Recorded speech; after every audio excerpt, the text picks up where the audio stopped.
Hello and welcome to another Gears of War 4 Road to Improvement episode. I'm playing with my friend Crafty or Kyle, and you're just watching 2 rounds of gameplay where we work really well together and take down a heck of a lot of people. The gameplay really exemplifies what I want to talk about, which is play styles.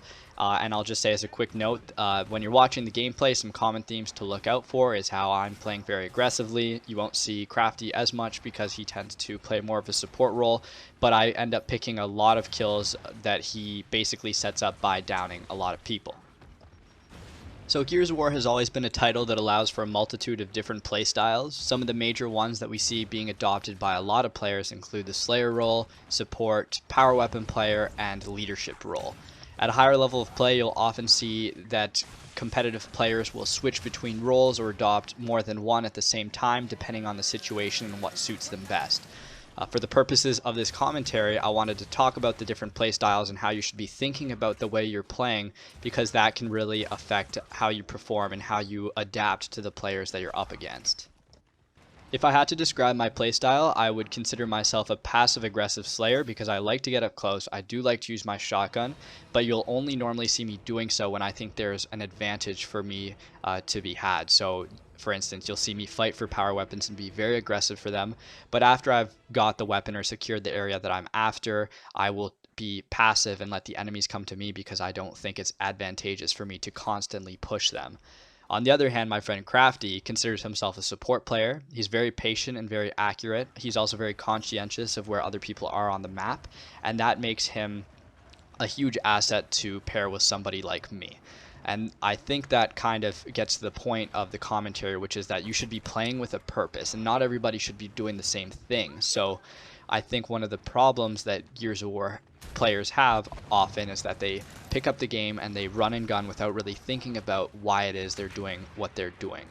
So for example, you'll just see players constantly push each other and bounce like crazy using their shotgun. Obviously, Gears has always been a very shotgun-centric game, and that's a fun playstyle for sure, but it's not necessarily the most effective one, especially depending who you're playing against. So in relation to my playstyle and Crafty's playstyle, you can see that there's a benefit of mixing it up, where in this gameplay that you're watching, the other team has a lot to worry about. They're worrying about being sprayed at a distance from rifle fire, and they're also worried about somebody who's up close in their face with a shotgun, and that makes it very challenging for them to respond properly. Imagine if myself and Crafty, on the other hand, were just pushing with our shotguns or just sitting back with our lancers. That doesn't really mix things up, and that actually makes it easier for the team to kind of counteract since they don't have to worry about teams with different play styles.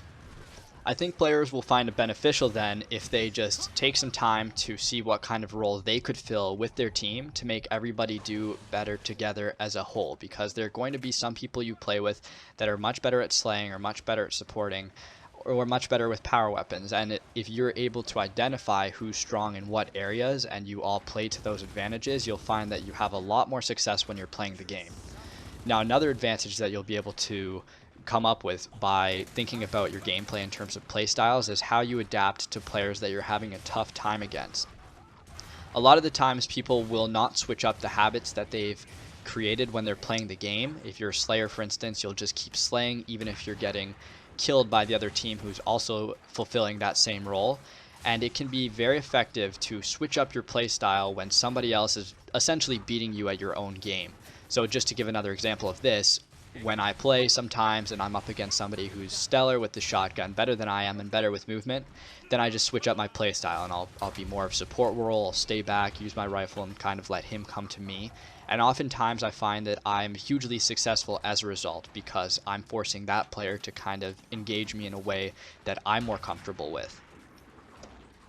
Now, as I said earlier, better players or very competitive players, pros especially, often switch between playstyles seamlessly to the point where you can't really tell if they're the Slayer of the team or they're the support role, and that really should be the end goal, is where you're good at all the different styles to the point where you can just switch back and forth with your team and with your friends and still be successful.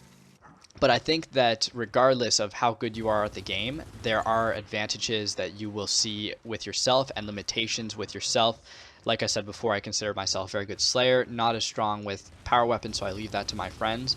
And I think identifying what you're good at and what you're not good at in terms of your playstyle is really crucial to pushing your game to the next level. That actually concludes the commentary. I hope you found this helpful and enjoyable, and I urge you to switch up your playstyles next time you play and see what works best for you.